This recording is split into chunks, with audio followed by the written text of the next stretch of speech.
এই কেমন লাগছে আমাকে? আরে কি পাগল মহিলা, তুমি শাড়িটা এখনই পরে নিলে? এই তো কিনে নিয়ে আসলে।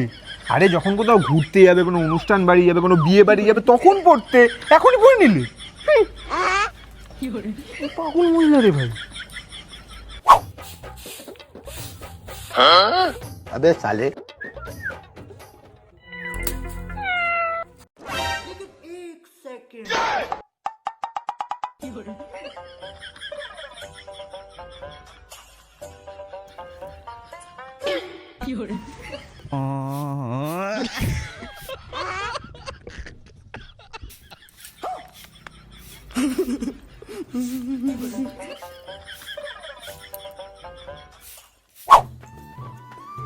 ও বৌদি কি করো?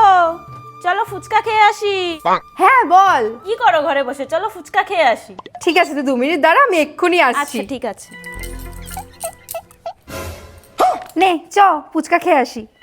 কি গো বৌদি, তুমি এত সেজে গুজে আসলে কেন? ওই সব ছাড়, তুই দেখ তো এই শাড়িটা কেমন হয়েছে। হ্যাঁ শাড়িটা তো খুব সুন্দর, তোমাকেও খুব সুন্দর লাগছে। সুন্দর লাগবে না? পুরো 10,000 টাকা, 10,000। ও আচ্ছা তাই, ঠিক আছে চলো চলো।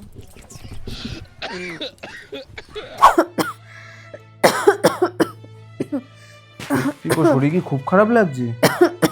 বাবা তোমার তো গা জ্বরে পুড়ে যাচ্ছে।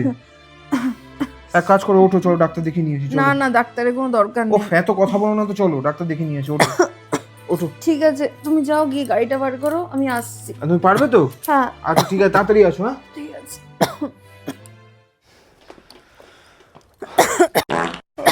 ভগবান, আবার তুমি শাড়িটা পরে চলে এসছো? আরে বাবা, ডাক্তারখানায় যাচ্ছি না, কারণ বজ্জাত দেখাতে যাচ্ছি আমরা।